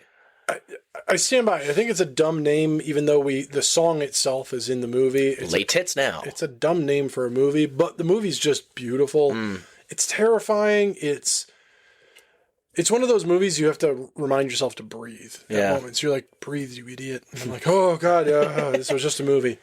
So Actually, I think The Bloody Legend was a tie between The Killer and then The fucking Snowman, which that was horrible. Snowman was fucked. That was great. I loved it. So good. It was like, see, the worst part, again, I know I said it in the episode, is like when I loaded it up to watch that movie, and that was the thumbnail was her standing in front of the snowman, and I was like, oh, that's weird. But then watching the movie, I completely forgot that it was going to happen. So at the end, it was still like a punch in the fucking stomach of just, oh shit, that's what happened. Holy fuck. It's so She brutal. lives.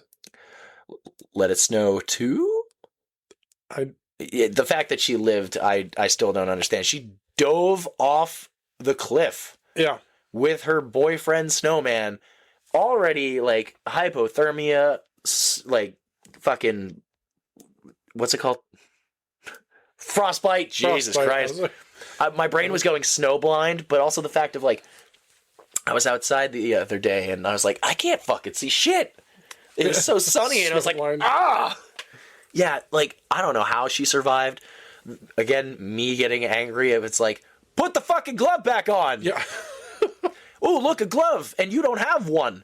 Take the glove! Don't put your hands in the water! She don't think so good. No. Well, we had, I love the bloody legend of our next movie because it's, The Thing wannabe Black Mountainside from 2014. Bloody Legend was John Carpenter's The Thing. Yeah. Yeah. Greatest bloody legend of Winter Horrorland. That had nothing to do. No, because nobody should have made this movie, let alone watched it. They should have watched this. God damn. Yeah, it was a real... I get what they were trying to do, but it was like literally, they were almost shot for shot at certain points trying to recreate The Thing. Trying, failing. Exactly. It's horrid. And then it just ends out of nowhere because at the very end, after we see the Wendigo deer thing, and then the dude steps in a bear trap, and then the movie's over. It's just like, boop, done. Cool? Maybe trying to give us the same ending of like, what happened? Man stepped in a bear trap. Like the thing happened, like the thing ends. You're like, oh, what happened? And we don't need to know, John Carpenter. Too late, he's already writing it. Fucking what, John Carpenter? Well... Real disappointed in you, John. Oh, but instead, go watch The Thing. Do it all the time. Yeah. It's the greatest movie ever. Every day. Anyway, we end our Winter Horrorland with Krampus from 2015. My second ever watch of this movie. My millionth. And I'm so glad we did because I really don't remember what I really didn't like about this movie. And then seeing it made me very happy. Such a good movie. It really is. I watch it every December. And, since it's come out. And Krampus being our bloody legend because that's fucking... Oh. Yeah. It's a great movie. I love that movie. Unfortunately, we ended on a great note and dive straight back into shit, which we thought this was going to be good. We had a whole great name for this lined up that I censored because we can't tell you what it is now. Meat Cleaver Massacre from 1977. An Ed Wood movie. Yeah. Didn't know that when we started watching it. No cleaver. No meat cleaver. No massacre either. Massacre either. And, I don't even fucking know what the bloody legend of this was. I think we gave it to Ed Wood, but we were like, why? Just why? Yeah, it was real unfortunate. This is a really bad movie. It really is. This was the one that I added to the list that I hadn't seen before that I was excited about. Because I read up about it and I was like, this is going to be so much fun. And then I was wrong. I was so fucking wrong. What a piece of shit. Dude, I was hopeful. It sounded like it could have been cool, and then it was just depressing. It was depressing. And made no sense. It was boring. Yeah, and it made no sense. No, I think the bloody legend was the fucking creature at the end of the movie because I think it was fucking hilarious. Oh, yeah, that green... What was it? Filing cabinet. Yeah. Filing cabinet. Oh, my God. Well, it didn't get any better from there because we went to Pet Sematary from 2019. Another movie that didn't need to be remade. And this was my second time watching this, and it sucked the first time, and it sucked the second time. Dude, again, I was hopeful in the very beginning of it. I was hopeful for way longer than I should have been. And then it really went downhill. And then I remembered the ending, saw the ending, and went, nope, fuck you. Yeah, sucks ass. I think the bloody legend was the original Pet Sematary. Because nothing about this was good. Judd wasn't good. Judd's death, my favorite part, and one of my favorite kills that always makes me upset and squeamish to watch, doesn't fucking hold up. Nope. It's just, ooh, it's 2019, we could be more brutal and show more shit, let's do it. You don't need to go over the top and gore. You can be as simple as you fucking want to be, and it's equally as effective, if not more than some things sometimes. I like the only moment of that movie that's I actually enjoy is the little girl's face turning into his wife, his dead wife. Because that's fucking haunting. I was like, this if the whole movie was like this, yeah, it'd be good. Just like the bear from Abomination. Abomination. The moment I remember bringing that up in the thing, and you're like, nope, shut up. We're not talking about that. Absolutely not. That's a fucked bear, dude. Oh, not Abomination. Oh, Annihilation? Annihilation, yeah. I did the same exact thing in the episode, too. Yeah. I did the same fucking bullshit. And you confused me that time as well. Like you just did now. I was like, Abomination? Gremlin? Goblin? Gremlin. Anyway, don't watch Pet Sematary from 2019. Yeah. Oh, yeah, hang on. Watch Annihilation. Yeah. Meat Cleaver Massacre. Would you watch it again? Fuck no. Should it get out of the dungeon? Fuck no. All right. Pet Sematary. Fuck no. All right. Absolutely. Oh, yeah, no. Yeah, we didn't say it for Mousetrap because you're like, no. No. Yeah, all right. No. Here we are fucking glimmer of hope towards the end. The Best Nun from 2018, based on every other 2018 movie we had on this list. Yeah. Man, was it great to have something at the very end just go, you know what? Yeah. Yeah. So I still haven't watched 2 or 3, but I did watch a clip from 3. Okay. Holy fuck. Okay. There's hope. Like, the clip was like just under a minute long, and I was like, yo, what? I'm fucking here for it. So I gotta get these 2 knocked out. Patreon. You know it. Patreon.com/Spoiler Sleepover Podcast. Well, again, the Bloody Legend was the Nun because, like, it was an interesting new killer. It had, specifically, I think we gave it to the second iteration of the Nun. Yeah. Because there was, like, the black morph mask, and then there was, like, the almost Scream-looking face. It was so fucking cool, though. Yeah. And it's barely on screen. Yep. Because I watched it again. I did watch it again. I watched it a second time because I was just like, I remember it being super annoying with her at the door. Yeah. But I have cookies. It's still super fucking annoying. And it is. It's 100%. It's so long. Hello? Yeah, it's so piss off the long. dogs upstairs Her if they just hear that. talking. Oh, my God. It's about a quarter of the movie. Yeah. Now, how about, fuck off, no, not my house. Anyway, bye. Walk away. You don't have to still be there. It still baffles me. She's like, I brought cookies, and she opens the door, and there was actually cookies. And there's cookies. I was like, wow, there's actually fucking cookies. Hell yeah. She wasn't kidding. I would watch it again. Yeah. Rob has watched it again. Yeah. I would watch the 2 follow-up sequels, and I still believe that it deserves to be out of the dungeon. It feels great to have a third movie, finally out of the dungeon. And Selena was fucking wrong. She didn't like it. No, she didn't. Sorry, Selena. Yep. That's okay. We're all entitled to our opinions. Yep. That Alien Convergence was a good movie, and then I was wrong. And you still think Don't Speak. Anyway, moving on to another shocking discovery. Nice Swim from 2024. Wasn't shocking for me. I'd seen it multiple times. It was on my list of how the fuck are they going to make a horror movie based around a swimming pool? Well, they did. And there was still some confusing aspects, but I could see why people didn't like it, but I can also see why people really enjoyed it. And I'm glad that... This was one of the ones when we wrote our lists out, and I looked at your list, I'm like, you should take this off. I've seen this, it's a good movie. You left it on. And the only one of that discussion... Yeah, the only one of those in discussion that I'm glad I didn't listen to Rob. The other one, I should have listened to Rob. Well, Bloody Legend... was it the pool, or was it Wyatt Russell? I think you gave it to Wyatt. Yeah, because, I mean, he plays a great dad. Like, he plays a very convincing dad. And, again, him and the dad from Pet Sematary 2019, Jason something or other, I get confused when I look at them. They look very similar. Like, Benicio del Toro and Javier Bardem. That's racist. And Jeffrey Dean Morgan. Why? They're both Hispanic. I don't know. Shut up. Anyway, we moved on to our final buffer before we wanted to fucking end this goddamn season with February with Friends. Yeah. We are in the home stretch of season 3, the season of suffering. We had the return of the original friend conjuring the last rites with Christine. Our first time meeting her. Exactly. And we were talking about the 4th Conjuring movie. Yeah, 4th. Okay. The 4th in the Conjuring titles. Not Nun, not La Llorona. The final rites. Last rites. Last rites.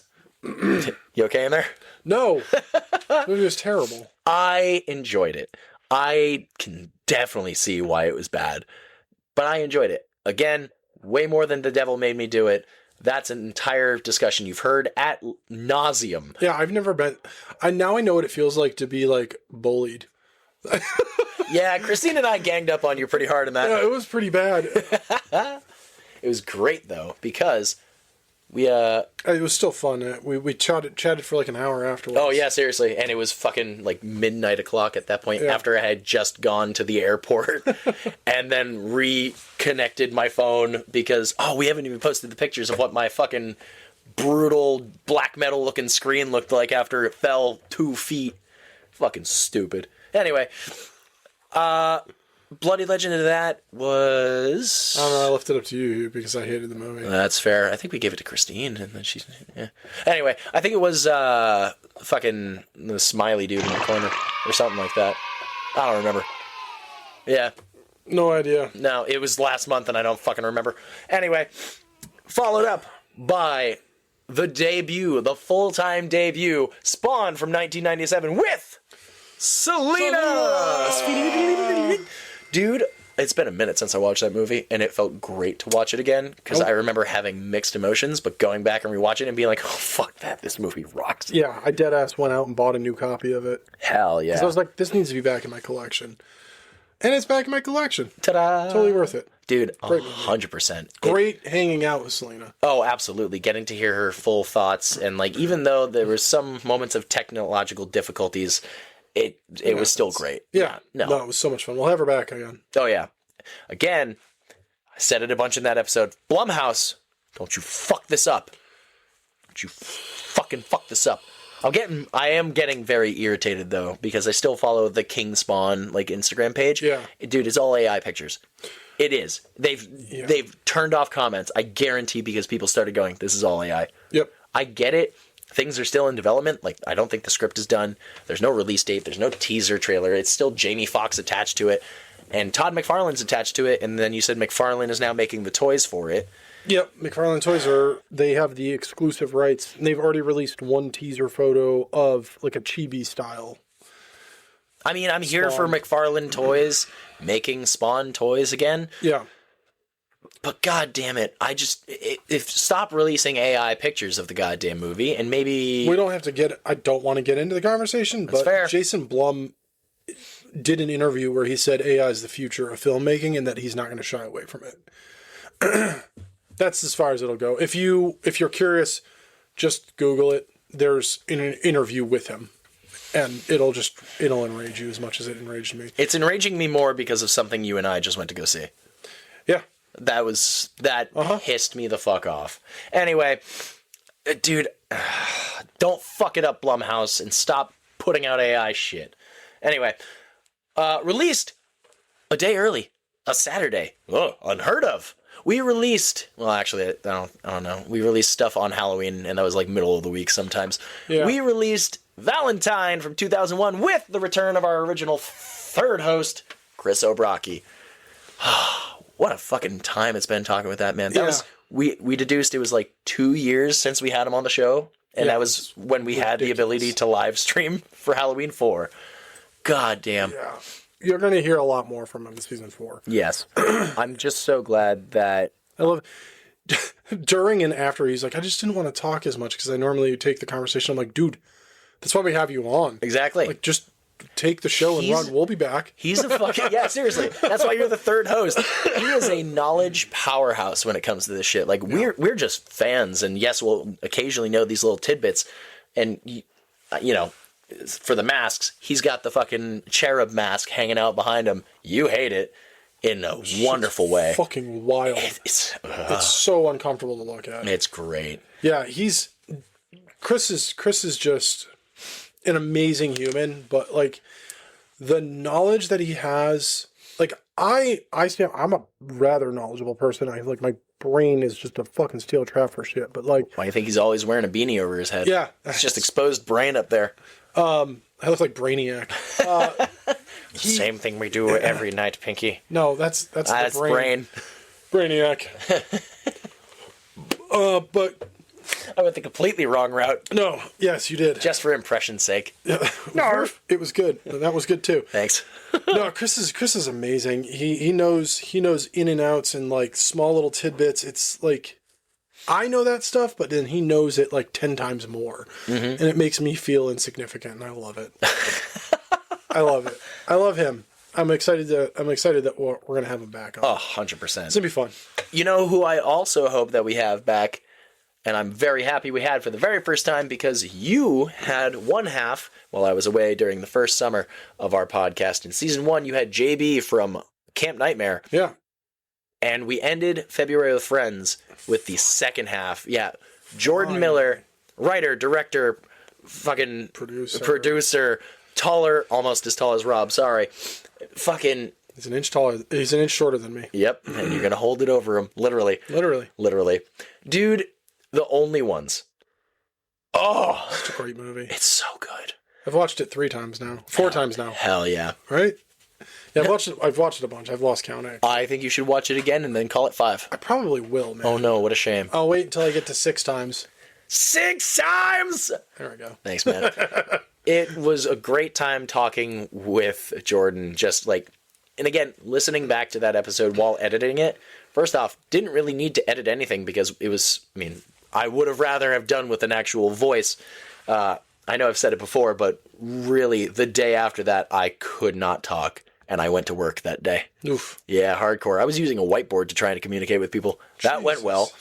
But, dude, if we had to redo that episode, it would be if I had a better voice and everything else happens exactly the same. Oh, Fuck that. I wouldn't change a thing about that. No, it was great. Yeah. It was fun to get all of the insight. And you asked one of like the best questions. And if you haven't listened to the episode, you can actually watch the clip of Jason Michael had asked him about the characters, and Jordan just went in and was like, dude, each character's based on me in a different point in my life. Just not Jed with a gun. It was so... Or Jude who plays Jed. Yeah. Jed who plays Jube. Yeah. Anyway. Who's Jube? I don't know. Jube. Anyway. Hey, Jube. Yeah, we're not talking Beatles because we're going to get sued in some way, shape, or form. Anyway, we ended February with great friends, new friends along the way, and unfortunately, needless to say, the season of suffering objectively did not end on strong notes. We ended with Tarot 2 Ouija. I don't even remember if we gave a bloody legend to anything in that movie. There wasn't, and again, this wasn't that long ago, but like, Hi, friend. shut your fucking mouth. God damn. Hi, friend. Dude, that movie sucked. Hi, friend. It sucked so bad. Oh, no, we gave it to Lin Shaye. Boy. Of course we leave it with Lin Shaye's the best. Because Lin Shaye was the only good thing about that fucking movie. Yeah. God damn. And when she showed up on screen, I said, hi, friend. I'm gonna punch you. On camera, gonna punch you. Well, What a piece of shit that movie was. seriously, Bloody Legend Lin Shaye, would you watch it again? No. Would you take it out of the dungeon? No. Deeper thumbs down because it deserves to go farther down into the dungeon. Now, at the time of this recording, that's right, one more for the road. We do not have Selena's thoughts on Greasy Strangler because she's... Apprehensive. Yeah, I don't blame her because if you heard my thoughts on it, Greasy Strangler from 2016, my final dice roll. This is the one that you said, hey, Jason Michael, this is a great movie. Take it off your list. I was like, well, no, because it's supposed to be in bad, shitty things for a reason. I love this movie. I don't know why. I can see why Birdemic has a cult following. I cannot see why this has a cult following. I mean, it's a very offbeat brand of humor that is not for everybody, but it is for a big enough audience that people like Tim and Eric got multiple seasons of a TV show and a second show off because the humor is identical. They're exactly the same thing. Yeah, but it's also... It could be personal preference. Like, no, 100%. Tim and Eric was not my brand of humor when you sent me the homework to watch, and I was just like, okay. I think I chuckled at one thing. It was during the car thing, or like they were selling something, and it just goes, he masturbates a lot. It's like, what? No, I don't. He masturbates a lot. I was like, okay, all right, that's kind of funny, something like that. But it was just the movie was gross and crude in so many ways. That's what makes it so good for me. I love it. Not with your ass. Hootie, tootie, disco cutie. God damn. Anyway, nobody wants to see that. Jesus Christ. Yeah, I think at this point we should just have Selena not do it. Like just straight up be like, don't do this. And I think we'll just keep the Greasy Strangler as the Greasy Guard. Because neither of us are going to budge. Fuck no. No matter how much grease you put on me and try and slide me around. And Selena has suffered with us this whole time, and this is one of those. This is a step too far. It really is. That's even me saying it here live on the recording. Yeah. Selena, just don't fucking do it. It's gonna be a guard. Hang on, ready? We're gonna do a video. We're recording the episode right now. Ooh. Selena. Hi. Hey. We've made a decision live during the episode, and this is going to be in the video and the audio episode. You don't need to watch Greasy Strangler. Don't do it. It's okay. I love it, but don't put yourself through this. You're going to get scarred. No, it's so not worth it. If you decide to do it, bold fucking move. And if you like it, you know who to talk to. Not me. Him. I'm sorry ahead of time if you do decide to watch it. We know that you have suffered with us the entire season, and thank you for that, Selena. Yes. The suckers thank you out there as well. Rob. Yeah! Anyway, we love you, Selena. Love you. Can't wait for you to hear this episode and then go, oh, wait a minute, that's what they were doing. Anyway, don't go watch Greasy Strangler. Okay, bye!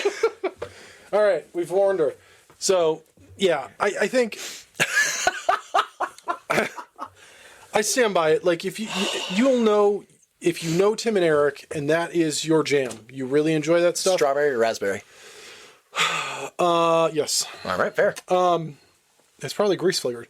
So, horrible. Go check out the Greasy Strangler if that's your brand of humor. If it's not, then just avoid it.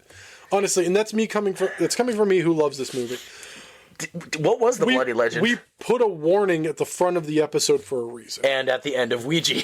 Yeah, so, like, take that with a grain of salt and a shot of grease or whatever. Yeah. I'm going to punch you. I'm going to do it. This is the final episode of Spoiler Sleepover. With a finger poke of Porky's nose blood. Oh, God. Delicious.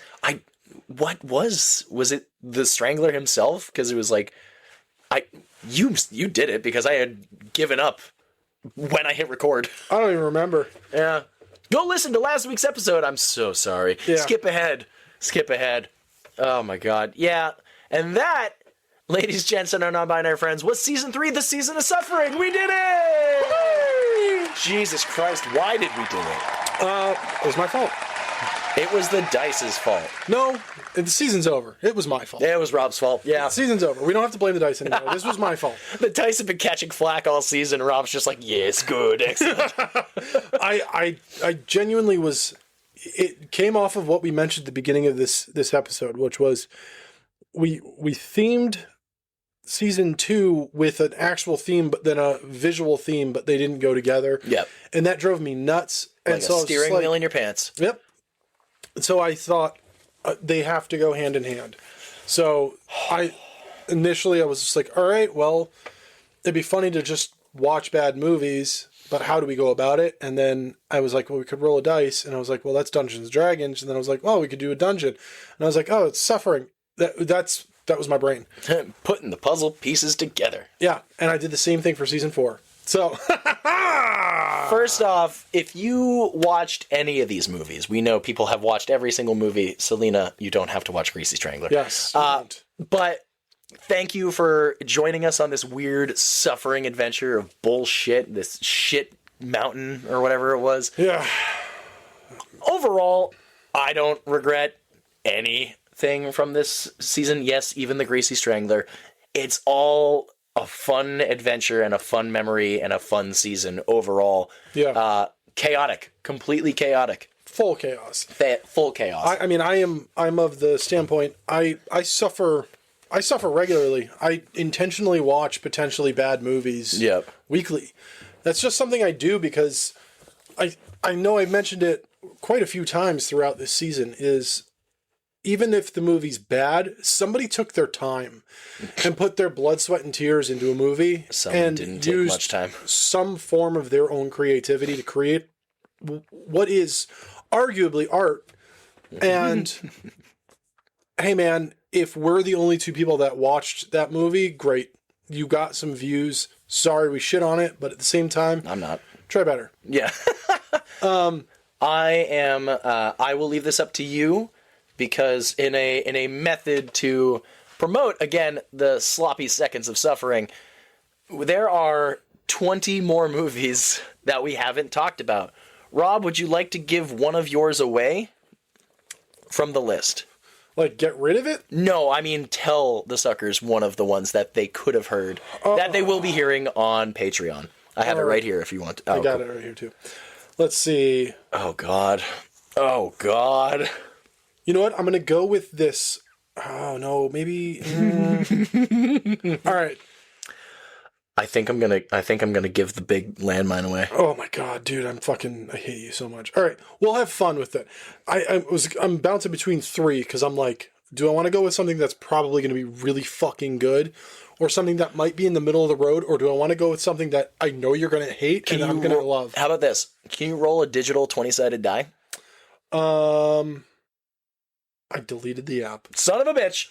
So I'm just going to go with the one that I think you're going to hate and I'm going to find a lot of fun in. Okay. And that would be Sharks of the Corn. Because that's a movie. Sure. And I think I'm going to have fun with it. Honestly, there's a bunch of shark movies on both of our lists. Yeah. And because there's like 1,000 of them. It's fucking easy. Goddamn. Dude, looking at this, it's like some of these I don't even remember putting on. Just I don't even fucking remember looking your landmine. Let's get it over with. Well, my biggest landmine, and there's still one more on there. My biggest landmine would have been Tom Cruise's The Mummy. No. We could have just said no. I could have brought up nothing about the season or sloppy seconds of suffering. And then I decided, hey, we're all going to suffer a little bit more. So if you want to suffer a little bit more with us after this, please consider subscribing to our Patreon, patreon.com/spoiler sleepover podcast, and where you can hear us finally talk about that shit, even though I said I never would watch it. Yeah. And it's not going to be like the normal episodes. We're just going to jump into the suffering. Yep. There won't be openers other than Selena's thoughts. It's true. So Selena will be joining us in spirit for Patreons. More so, I don't want to watch them. The other landmine you really don't want to watch. I'm so depressed right now. I just fuck that shit. Fuck Tom Cruise. Dude, seriously. Damn. We saw a movie earlier and the trailer started and then it said Tom Cruise and I went, nope. Yeah. Nope. Fuck that. Don't care. Well, in order to cure your end of season 3 depression, Rob, would you like to tell the suckers what, please, for the love of fuck, season 4 will be better than season 3? Season 4 is going to be a lot of fun. Like, actually fun this time. We are doing curated lists, but the curated lists are a lot of fun. The reveal of season 4. Season 4 will be called Join the Cult of Classics. Each month we will be discussing an era of cult classics. We'll be starting in the 1950s. Each month we'll go up a decade. So we'll go to the 60s, 70s, all the way up to the 2020s. Because yes, even though we are only 6 years into the 2020s, It's fucking wild. there are movies that are considered cult classics already. So, Sinners. this is going to be a lot of fun. We're both very excited to start off in the 50s. We already have that list together. Hell yeah. And it's going to be awesome. The reason we're doing this also and having it a little bit more closer to what season 1 was, which was kind of a free-for-all in a sense, is that this opens up the door for more guests. Yes, just because we have picked 4 to 5 movies, depending on how many Sundays are in a month, that doesn't mean we have to do all of them. That means we can have anybody on to do anything, hopefully more interviews. It's true. So, We can do whatever we want. it's going to be a lot of fun. We're very excited. I'm amped. There are cult classics that I've never seen. There's cult classics that I have no idea why they're cult classics. So we're going to go through them. And now that you've heard this, if you have any suggestions for any decade of cult classics that you want to hear us talk about, let us know. Because guess what? What? You'll hear it. Hey! It makes it that easy. Hell Honestly, yeah. there's not going to be oh no, what we already have our list. Nope. Fuck our lists. If you want to hear a specific movie talked about, fuck one of our movies. We're going to fucking do yours because we want to do yours. And if you want to talk about it, you can come on for that episode. Because we want you on. And don't be afraid. We won't Be bite very afraid. Oh, hard. you and I went very different routes with that. Be very afraid. Yeah. Be very afraid. So yeah, Hell yeah. next season, come join our cult. Of classics. Yeah. Well, thank you again, suckers, all of you out there, and of course our slumber partiers over at patreon.com/spoiler sleepover podcast. We are very thankful that we have made it 3 seasons, 3 years of random bullshittery in movies, some great, some greasy strangler. Regardless, I knew that the fact of I saw your head just go, you son of a bitch. Regardless, thank you very much for tuning in week after week, and even when it was scattered and sometimes we would take a break, all the random endeavors and different things we did in different movies, different new segments, different guests we had on, the interviews, everything. Thank you for listening. Thank you for joining us. And until next season, I've been Jason Michael. And I've been Rob, and just for one little thing, enjoy the new opening song for season 4. Fun fact, we're going to go stream later, so go check out twitch.tv/spoiler sleepover. Anyway, for one final time for the season of suffering. I'm not going to hear that. We're streaming today. This is coming out in 2 weeks. Yeah, I know. No. Maybe we're streaming the day it comes out. Who knows? Anyway. Join me on Wednesdays. I'm playing Minecraft. It's true. Anyway, for the last time for season 3. Sleep tight, suckers! Thank fuck it's over! It's over! God damn. Now we only have to suffer through real life. Oh, ass! Thank you for listening to this week's episode of Spoiler Sleepover, but the fun won't stop there. Go follow us on Instagram, Facebook, Threads, TikTok, and if you have any episode ideas, please send them our way at spoilersleepover@gmail.com. That'd be really fantastic of you. So, until next week, sleep tight, suckers!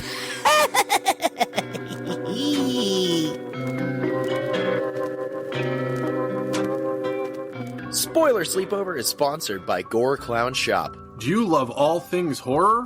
Books? Movies? Podcasts? Of course you do. Well, come on down to goreclown.com. Original artwork by an indie horror fan for indie horror fans.